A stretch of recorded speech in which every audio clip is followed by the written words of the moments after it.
Good morning, Rabotai. Welcome to breakfast in the class. Good Chodesh, Rabotai. Welcome to Chodesh Adar. Breakfast in the class today is dedicated in loving memory of Melvin Akiva, Alav Shalom, Nishmat Meir ben Miriam, by the Ajmi family, and dedicated in celebration of the engagement of Shoshi Farhi to Nathaniel Aminov. B'siman Tov, Mazal Tov, Mabruk to them and their parents, Rabbi Shlomo and Chana Farhi, and Yisrael and Dorit Aminov. Breakfast in the class is dedicated in loving memory of Nishmat Abraham, Ephraim, and Hanukkah, V'Rivka, Alav Shalom, on his 30th Askara, sponsored by his granddaughter, Caroline Hajibeh, and dedicated in celebration of Gavin Ishmael, Yitzhak ben Yosef birthday, from his parents and his brother, Rosie, Joseph, and Jesse. Sponsored by Shai Mahani, dedicated in loving memory of Sammy's father, Morris Sutton, Alav Shalom, Lu Nishmat Moshe ben Adel. As well, Rinat Mardcha, Aleh Shalom, Lilu Nishmat Rinat Bat Hana Vedan, Aleh Shalom, by her husband, Joseph, and children, Laura, Daniel, and Benjamin. Ruach Adonai Tenichena Began Eden. In loving memory of Victor Azrak, Lilu Nishmat Yeshua ben Reina, sponsored by his son, Marvin Azrak, and sponsored by Joe Shabbat, dedicated in loving memory of Morris Sutton, Lilu Nishmat Moshe ben Adel, again, Hazaku Baruch. Dedicated loving memory of Nishmat Yeshua Aryeh Leib ben Jonathan Chaim HaKohen Alav Shalom, sponsored by his friends Naomi, Edward, Avi, and Liam, and dedicated as well in celebration of the engagement of our daughter Shoshana Farhi to Nathaniel Aminov from her parents Shlomo and Chana Farhi, and his parents Yisrael and Dorit Aminov. As well, sponsored by Daphne and Jake Mancher, dedicated loving memory of Nishpat Ephraim ben Menashe and Sultanat, Aleh Shalom, and sponsored by Emmanuel Zara in loving memory of Sammy's father, Morris, son, Nishmat Moshe ben Adel. Look how many people love you, Sammy, and respect your father.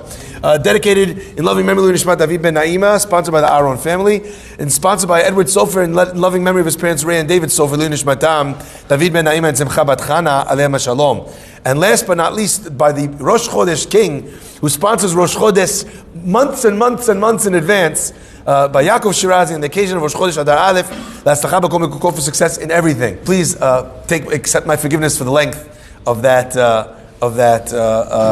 sponsorship run. And if you skip all the sponsorships that only began here, well, then you're cheating the system. Okay, let's get ready to rumble. The Gemara tells us that the month of Adar is a month of pure joy. Mishi Nichnas Adar, Rabbi Misimcha, Rabbi Yehuda Bered Rav Shela, in the name of Rav, says in the name of Rav that you are, when Adar comes in, you enjoy tremendous simcha. By the way, fantastic, we have 2 months of simcha this year, Adar Aleph, Adar Bet. We don't often get Adar Aleph, it only comes out in a leap year. I should know that, I'm an Adar Aleph baby. Kaf Chet Adar Aleph is my birthday. I'm really only 19, which is why I look so young for my age, if I may compliment myself, because no one else will. Okay, so there's a unbelievable power to the month of Adar. And if you look in the Gemara, the way I just quoted the Gemara is incorrect. How does the Gemara tell us this idea that when Adar comes in, we increase our joy? How does the Gemara tell it? Anyone know? It first starts with how Av is a time of increasing. Booyah! The girls in the house quoting the Talmud. Drop it like it's hot. Fantastic. The Gemara says, when Av comes in, we make our simcha less. And then the Gemara says, ukeshem. So in the same way that when Av comes in, you minimize your simcha, so too, when Adar comes in, you maximize your simcha. Now the question is, in what world are those two things related? Could you imagine telling someone, look, tonight is the night of your wedding. I come to you, right? Tonight is the night of your wedding. Okay? I just want you to think, when you go down the aisle, I want you to think of one thing. Remember how sad you were when you lost your job? Remember how sad you were when you had to get that operation on your leg? Remember how sad you were when you went into galut? Remember all of that? Okay, so tonight is not like that. Tonight is the opposite of that. So whatever the opposite of that was, that's what tonight is. You just brought me down. You know, joy is not joy in and of the fact that it is not sadness. So what is Rav teaching us when he says, Kishem shema'atim b'simcha? It's almost as if what Rav is telling us is not possible to understand independent of the understanding of the minimization of simcha, which I thought was fascinating. And I learned something really interesting from the words of the Ben Ish Chai. The Ben Ish Chai, Zatzal, teaches in Ben Yehoyada, he points out something unbelievable. He says if you take the month of Adar, which is the month of Simcha, the word Adar, the word for the month Adar is Aleph, 1, Daled, 4, Resh, 200, is exactly 205. If you remove Av from Adar, Av is Aleph and Bet, 3, you're left with 202, which is exactly the numerical value of the word Rav, which means to increase. So the process of Simcha, of Adar, happens, it is Marbim B'Simcha. Not only that, he continues and explains something even more powerful.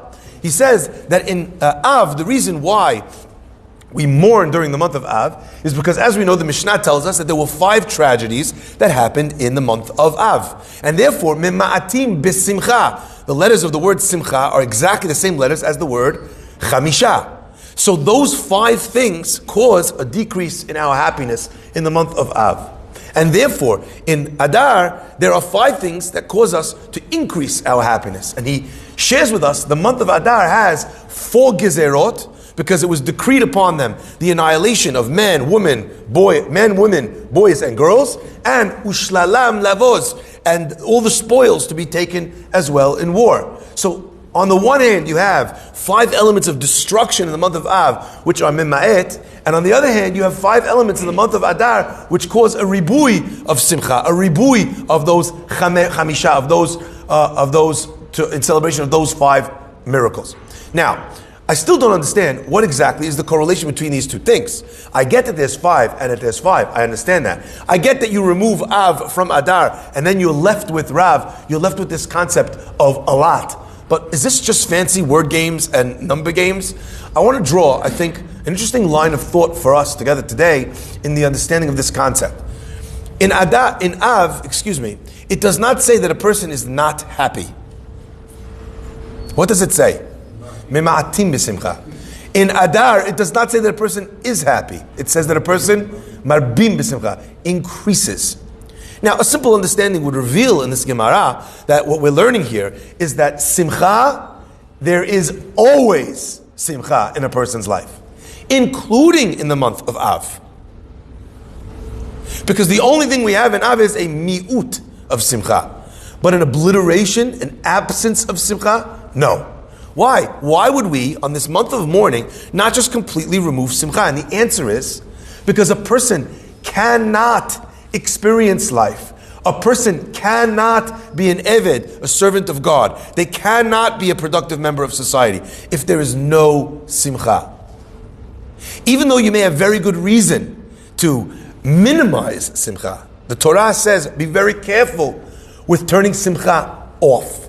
A person with no joy is a person with no life. Therefore, the Torah tells us, even when a person is experiencing the ultimate avelut, the ultimate loss that a person can have in this world, the death of someone who's really close to them, a parent, a child, bar minan, a brother, a sister, the halakha, the Torah tells us the halakha is that you're not allowed to tear your flesh. You're not allowed to pull out your hair. Why? Because an excess of mourning is inappropriate. You're going to a place, to a stage where it's as if you're saying that a person is gone forever. There is no world to come. There is no judge. There is no laws. There is no reason. There is no plan. And therefore the mourning is complete. But I think there's an added element to that idea in the Torah. The Torah is telling us, careful how far you go. Because it is possible to blow out your own candle. And if you're in that stage, there's no coming back. A person with no joy is capable of doing anything, is capable of ending it all. My friends, so let's take a look at this concept of joy, at the idea of simcha. On the simple level, we've now kind of established one level up. There's always joy. Even in Av, there's joy. There's just a mi'ut of it, okay? However, when it comes to Adar, we dial it up. So it sounds like mema'atim and marbim are both concepts that are about a quantification of quantity. How much joy? But I think that there's something else here as well. And a dear friend of mine, Rabbi Zev Glass, who's doing some great work out now in South Africa. We were together for many years in London. This was maybe one of his favorite things to say. He used to say all the time that marbim b'simcha doesn't mean you have a lot of joy. He says marbim, a person gets bigger b'simcha. Mima'atin, a person gets smaller. Be, the opposite of simcha, when a person's in the month of Av. And let me explain where we find a source for this idea that my rabbi friend used to say all the time. The Gemara in Gittin tells us about a certain general who was laying siege to Eretz Israel. And at the time, Rabbi Yochanan ben Zakkai, in a dramatic story, makes his way out to the then general Aspasianus Caesar. And he tells him, otherwise known as Vespasian. He says to Vespasian, he says, Shalom Alecha Malka, welcome king. And the king says to him, what are you talking about? I'm not the king now. I should put you to death on 2 counts. Either if I am the king, you should have come out earlier, or if I'm not the king, then what you're saying is treason. Rabbi Yochanan ben Zakkai tells him, no, the king died, and now you're the king. So I'm coming now to tell you, Shalom Alecha Malka. And I tried to come out earlier, but the city was locked. I had to fake my way. I had to fake my own death, literally, in order to get here. Okay? As he's standing there, the royal sandal putter on her, because there's not a better word for it, the royal sandal putter on her has put on one shoe, but he hasn't put on the other one.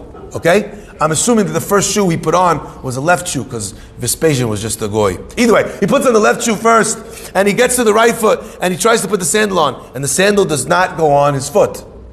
He doesn't understand. These are the same sandals he wears every day. What in the world is going on? Okay? Anyway, he can't figure it out. Yochanan ben Zakkai tells him, simples, he says. Simples. He says, the reason why your left one went on, your right one did not go on, is because, like he quotes the pasuk in Mishleh, Shemu'at Tobah Tidashen Garem. A good hearing, someone hears something good, Tidashen Garem. It expands the bones. Okay?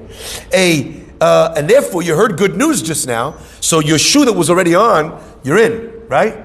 But the other shoe now won't go on. So he says, well, what should I do? So he tells him, have someone that you hate walk in front of you.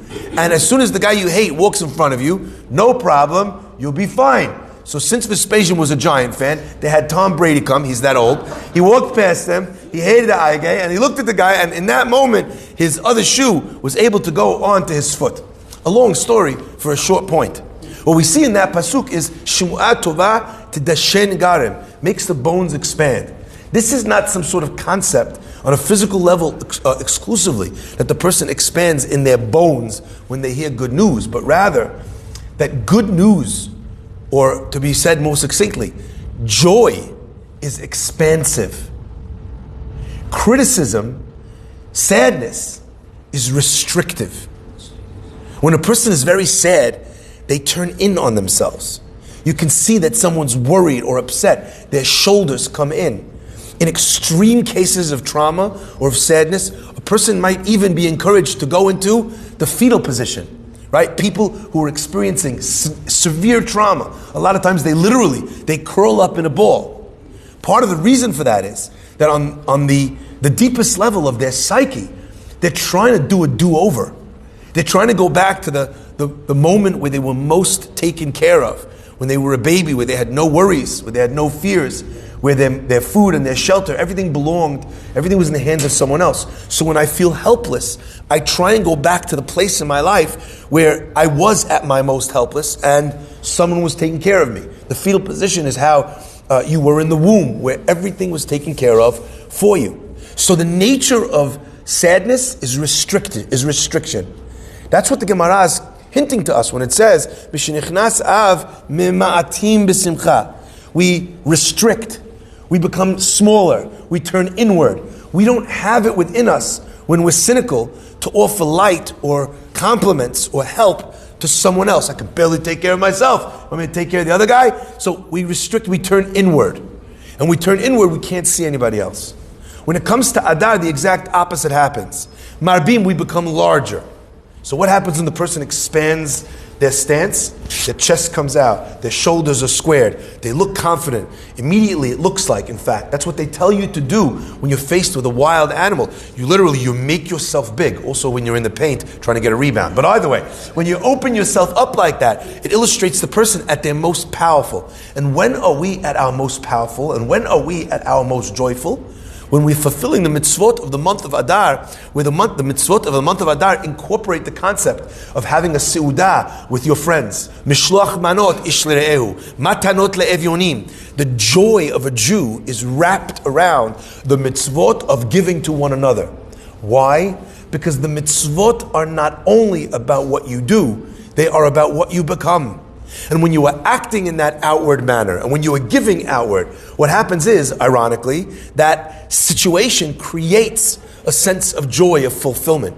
Because I must be okay if I can help somebody else. It's interesting to me as well that the process of giving is one that goes outward, and the process of taking is also one that goes inward. Isn't that fascinating? So again, you're seeing this idea of restriction. So what is the Mishnah telling you? And this is so beautiful.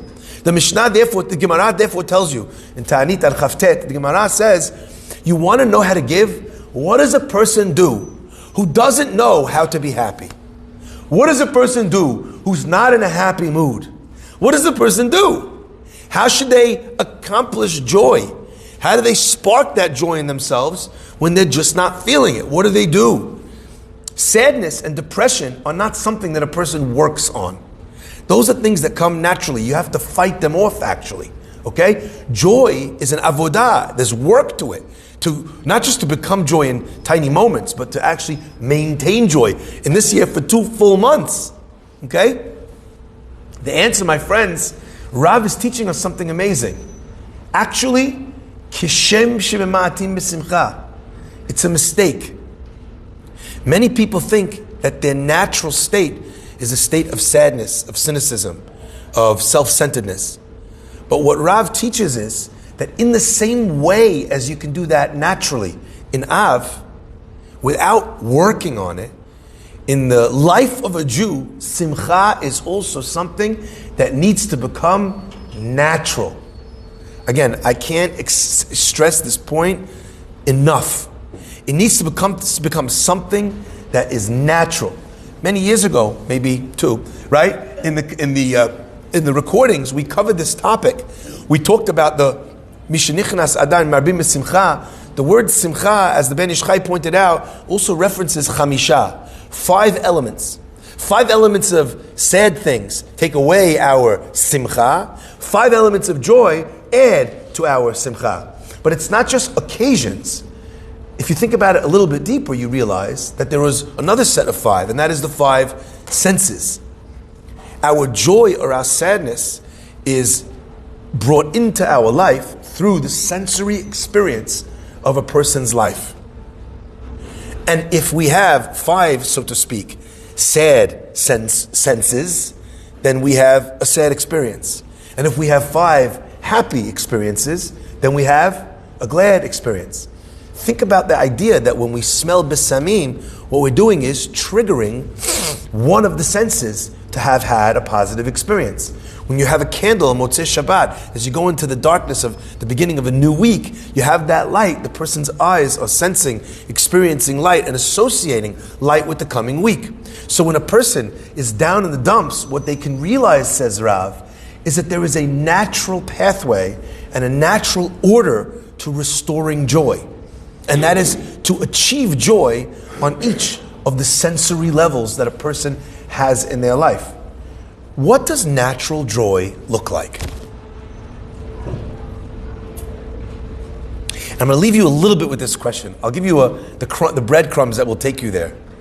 What does natural joy look like? If Rav is telling us that they're similar and we're communicating this idea, what does it look like to have a natural joy? The answer is, my friends, is to strip away every possible thing from yourself other than those 5 senses. And I need to say this so clearly. If you are experiencing the world through here, through your brain, or through your emotions, it is possible for your brains or emotions to taint your picture of the actual world you live in. But your senses are your actual experience, not tainted by the way that you're thinking or by the way that you're feeling. You might be feeling bad, and someone asks you, why are you feeling bad? Ever happened to you? You're like, I don't know, I'm just in a bad mood today. What? You've allowed an emotion to color your actual sensory intake of your day. Same with the brain. A person could have anxieties. They could be worried about tomorrow or next week or next year or another variant, right? End of the day, right here, Right now, you just had a delicious toasted bagel in the sometimes fiery toaster oven of the Edmund J. Safra Synagogue. You had a fantastic coffee with sugar instead of sweetener today. So you appreciated the taste of sugar, even though it's not something which is healthy for me, so I don't usually have. But today, I'm experiencing it, tasted it on my tongue. I felt the hot coffee go down my throat, my sore throat. It gave you that temporary sense of relief. Notice it, appreciate it. If you're thinking about the fact that I've got this to do or that to do, I'm busy, I have the office, you're not here. You're not here. You're minimizing your experiences in this world. You're mimma'atim b'simcha, mimma'atim b'chamisha. God created this world as a sensory world, not by accident, and He did not have to do so. He could have created this world in black and white. He could have created this world in the way that many of us had during Corona, where there was no taste and no smell. If the purpose of this world is just morals and ethics, if that is its purpose for you to shine in your asiyat ha-mitzvot, you do not need to be able to smell the roses or the coffee or the cinnamon that's kosher. You don't need to be able to do that in order to be an Eved Hashem. So God, in His kindness, allowed us to have these wonderful experiences in our world, to be able to turn them into things of holiness, to make a beracha on what you eat, on what you see, on what you smell. Isn't that fascinating? All of these senses have brachot associated with them, on what you hear.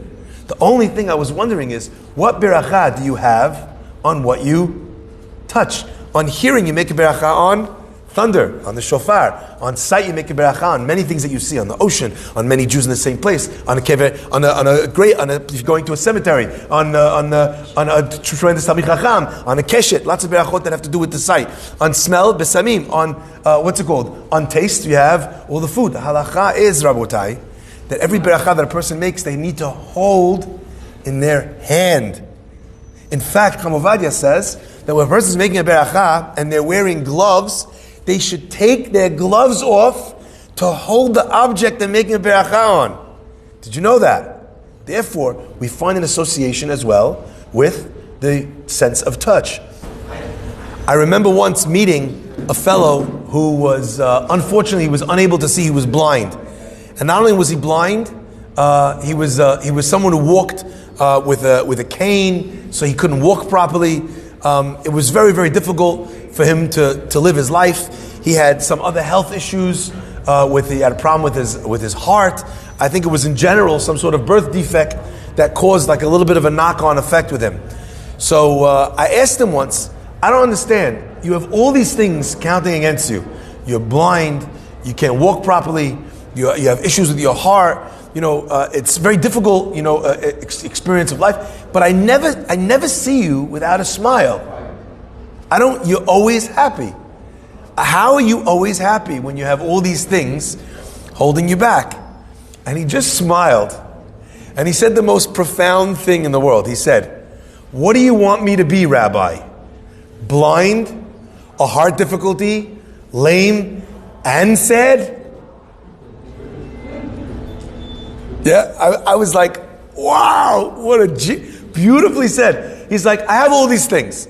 You want me to be all these things and sad? So imagine, think of that for a minute. You're going through something. You have a lot of different things. You want all those things. And also you want to be that and at least happy. Right? A dear friend of mine just once gave me a mashal only a short while ago. He said sometimes a pilot is flying in a plane. And as he's flying in the plane, all of a sudden, because of the forces, the G-forces or whatever, as they're flying, they can experience a certain form of vertigo where all of a sudden the pilot can't tell the difference between up and down. They don't know which way they're flying. And it can become very dangerous because the pilot is pulling up into the sky thinking he's elevating the plane, but actually what he's doing is driving the plane into the ground. And it's a very dangerous time at that moment if he does not correct his direction. So what do they tell the pilot to do? They tell the pilot in that moment, don't trust your feelings. Don't listen to your thoughts. Look at the instruments. See what the instruments are telling you. In fact, in planes, they have not only one gyroscope telling you which way is up, but two. And part of the reason is because the person sits and looks at his gyroscope and he thinks to himself, Shema Yisrael, I think this is up and it's telling me that this is up. It's for sure broken. I trust my head. I trust my thoughts. I trust my emotions. So they stuck in a second gyroscope, so if the first one's broken, he can look at the second one. If they're both telling him this way is up, then he knows he can trust the instruments. They only put in 2, but God put in 5. Trust the instruments. So my friends, what we're looking at here is the blessings of our senses. Feeling something and feeling joy in its texture. Tasting something. Noticing, having our eyes wide open. When a person is in that state of mind, then they are capable of noticing, of sensing, of experiencing things, even in a moment of great sadness, which still allows them to find a path to natural joy. And that, my friends, is the work of the month of Adar. Mishenichnas Adar, marbim b'simcha. But don't let it be the fact that you're driving around in a limousine, hanging out the sunroof with a bottle of champagne. Woo! That's not what marbim b'simcha means. Okay? Marbim b'simcha means when a person is transporting themselves from a state of sadness and constriction to a sense of expansion and joy by giving to one another, by noticing all these berachot you have in your life. Baruch Adonai le'olam. Amen ve'amen.